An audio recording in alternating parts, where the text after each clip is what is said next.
Bonjour Jean-Marc. Salut Violette, comment vas-tu? Eh ben moi ça va bien. Et toi? On est chez toi ici? Bah oui, mais on est venu dans ton joli pays ça fait super plaisir. de l'arrière-pays perpignanais. Bah oui, ça fait combien? 4-5 mois qu'on s'était pas vu? Bah, on ne s'est pas vu depuis les rencontres de l'inconnu de mai 2024. Et si on est là et si on fait ce petit reportage, c'est parce que tu vas participer aux prochaines rencontres de l'inconnu au mois de mai à l'Ascension en 2025. On est déjà en 2025. Ben, bientôt, oui. Hein, ça va pas tarder. Hein. Dans 4 mois, on y est. Hein. Ça passe vite le temps. Alors, parle-nous un peu de toi, Jean-Marc. Ton actualité en ce moment, c'est quoi? Eh bien, mon actualité, depuis ces rencontres, j'ai des personnes qui ont pris contact avec moi, diverses et multiples. Quelques personnes sont venues me voir. Nombreuses étaient celles qui devaient venir, mais comme on m'avait dit, on verra quand il fera plus frais au mois de septembre, au mois d'octobre.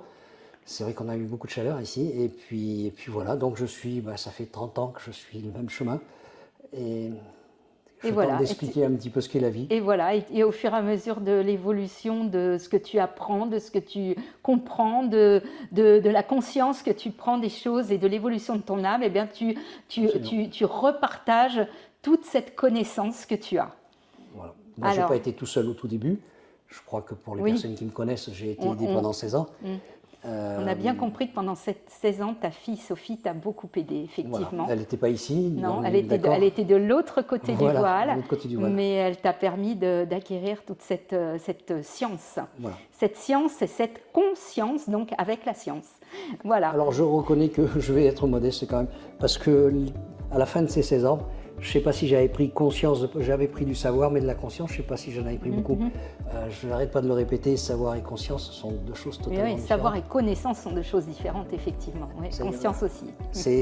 D'ailleurs, tu as bien fait de dire ça, puisque c'est en fait savoir plus conscience égale connaissance. Oui. Il faut les deux. C'est ça. C'est ça.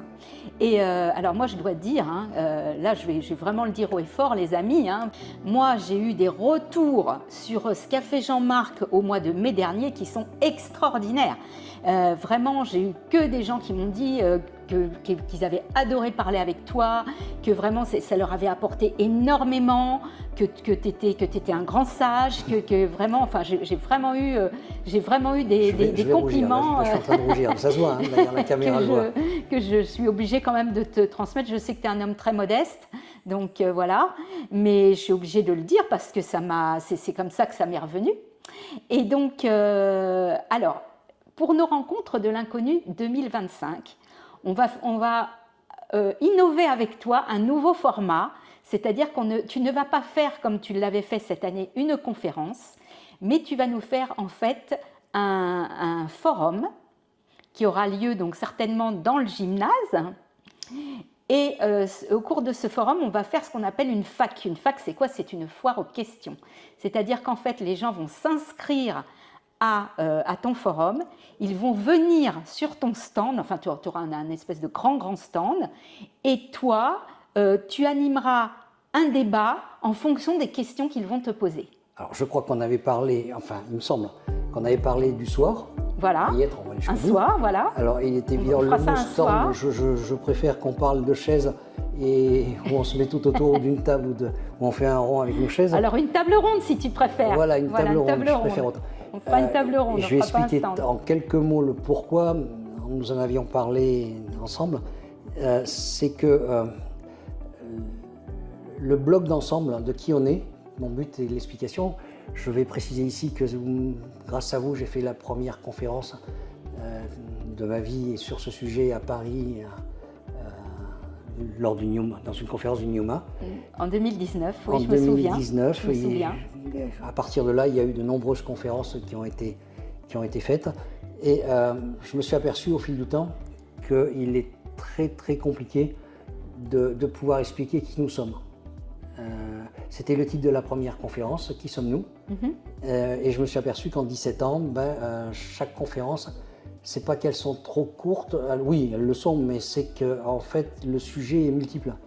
Et que approcher un sujet ne peut se faire que dans une globalité. Disons que le questionnement final est excessivement simple. Je suis en train d'expliquer depuis des années la pire des simplicités. Il n'y a rien de plus simple que la vie. D'ailleurs, je viens de le dire en un mot. Il n'y a rien en fait. Ben, la vie. La vie, voilà.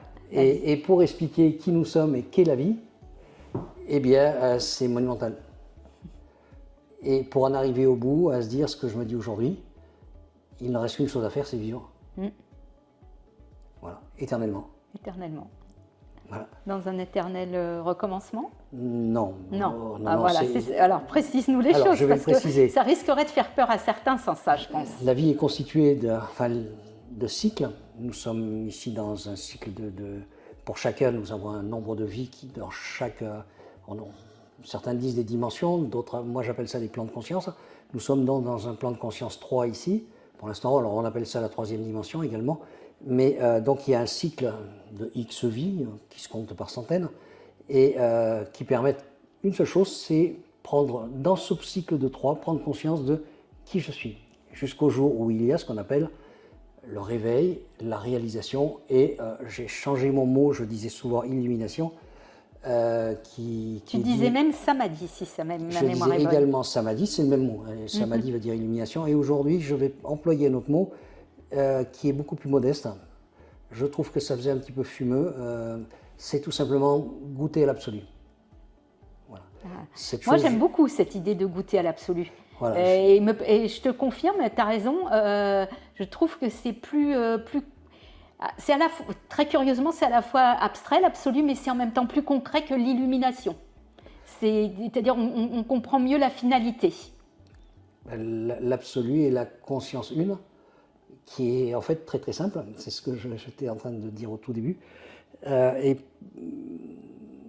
je dois préciser également une chose ici qui est importante. Nous vivons un temps qui est très très spécial. Ce temps verra beaucoup de personnes toucher à l'absolu, ici-bas, dans un corps. Toucher à l'absolu se fait dans ce qu'on appelle l'après-vie. Pour chacun, entre chaque vie, nous touchons à l'absolu. Nous retournons. Alors, certains appellent ça la source. La source fait penser surtout à de l'eau. Toujours, ça m'a fait penser un petit peu à cela. Alors que tout cela n'est qu'une pensée d'amour pour soi. Alors, là aussi, c'est très égoïste, mais qui est soi? C'est ce que je tente d'expliquer. Qui sommes-nous? Qui sommes-nous? Voilà. Et nous allons à cette découverte. D'accord. Voilà, et tu avais raison. On pourrait dire qu'au fin fond de l'éternité, eh bien, quand on a terminé, on a envie de recommencer. Et qu'il n'y a pas de temps. Donc en fait, là aussi, nous tombons sur un immense paradoxe, c'est qu'il n'existe qu'un seul instant éternel. Instant éternel.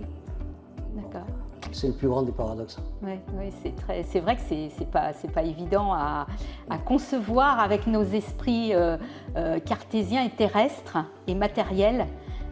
Effectivement, cette notion de temps absolu finalement, de temps immuable, de temps d'instant présent. Il n'y en a qu'un en fait qui est dans l'instant et pourtant il est éternel. Et le format que tu me proposes est intéressant parce que, comme je le disais tout à l'heure, les conférences, je me suis aperçu que j'étais limité par le temps et que je ne parlais pas forcément de ce que les personnes avaient envie. Attendez. Et c'est pas présomptueux de dire que il faut déjà, quand on parle de ce sujet et de qui nous sommes, il faut qu'il y ait déjà quelques notions pour la personne qui va l'entendre, et que ça puisse répondre à ces questions. Oui, et que ça puisse, et que non seulement ça puisse répondre à ces questions, et dans son langage, dans sa propre conception à lui, chacun ayant la sienne. Voilà, alors il a été fait tout au long des temps des symboliques, et aujourd'hui il y en a des montagnes de symboliques. Seulement, la symbolique est quelque chose qui est intéressant, puisque c'est une façon de représenter des parties de l'absolu qui ne s'expliquent pas par des mots. Puisque c'est de la conscience. La conscience, en fait, ne s'explique pas. Hein. Prendre conscience, c'est prendre conscience. Et pour prendre conscience, il faut faire la chose. Tant qu'on ne l'a pas faite, on n'en prend pas conscience. Et le format que tu me proposes était fort intéressant parce que pour la première fois dans un cadre de rencontre, il y aura la possibilité, justement, dans ce cercle, dans ce tour de table, à ce qu'il y ait la réponse aux questions des personnes, et non plus un sujet que l'on prend. Un sujet dogmatique, qui est un peu dogmatique. Voilà. Je comprends ce que tu veux dire. Des petites choses très simples, on peut aller à, je ne sais pas, qu'est-ce qui est, justement, nous parlions de ça, qu'est-ce qu'il est préférable, être incinéré ou se faire enterrer? Oui, oui, c'est une grande question. Voilà, répondre, beaucoup de personnes se posent également. C'est une question excessivement simple, on peut parler de bien d'autres choses. Mais pour répondre à cela, il faut d'abord savoir ce qu'est une âme. Oui. Et comment est faite une âme, etc., etc. Et donc ça oblige évidemment à partir sur d'autres sujets. Mais ça peut s'expliquer, je me suis aperçu, si face à moi, on avance tout doucement, on construit ce qu'on appelle l'absolu, par petits briques, par petits cailloux, c'est une construction de réponses rapides et de questions nombreuses, parce que les personnes qui viennent là, je leur dis, il y a un plein carnet de questions. Exactement, et puis en même temps, ça permet aussi une interaction entre les gens, c'est-à-dire que toi, tu vas effectivement donner des réponses aux questions qui vont être posées, mais indépendamment de cela, les gens vont interagir entre eux. Et c'est ça qui est intéressant, parce que toi, tu vas rebondir sur ces interactions. Absolument. Mais là, par contre, on risque d'y passer toute la nuit si on s'amuse. Ce sera à vous de mettre une barrière. Ça dépend combien on est. Si je fais cela, c'est parce que personnellement, l'enseignement que j'ai eu a duré 16 ans et que ça s'est passé comme ça. Mes questions, et sans questions, pas de soirée. Et on répondait à mes questions. Point. Semaine suivante, mes questions, mon petit cahier, mes questions, mes petites réponses sur la page de droite et mes questions sur la page de gauche. Et comme ça, j'ai avancé. Petit à petit. Voilà. On est parti de sujets. Tu as cheminé. Voilà, j'ai cheminé. On est parti de sujets très très basiques parce que je n'avais pas. En fait, on s'aperçoit. Et c'est parce que je vais faire un mot d'esprit. C'est parce que tu as cheminé que tu es arrivé à l'illumination que tu trouves aujourd'hui fumeuse. Voilà, fumeuse. Le mot est exact. Voilà. Ok, Jean-Marc. Eh bien, écoute, en tout cas, merci. Merci pour ta participation encore une fois pour ce festival l'année prochaine. Et puis, au plaisir d'échanger à nouveau avec toi. C'est toujours un grand plaisir pour nous. Et puis au plaisir de vous recevoir. Ah, super. Merci beaucoup, Jean-Marc. Merci. Au revoir, à une prochaine fois.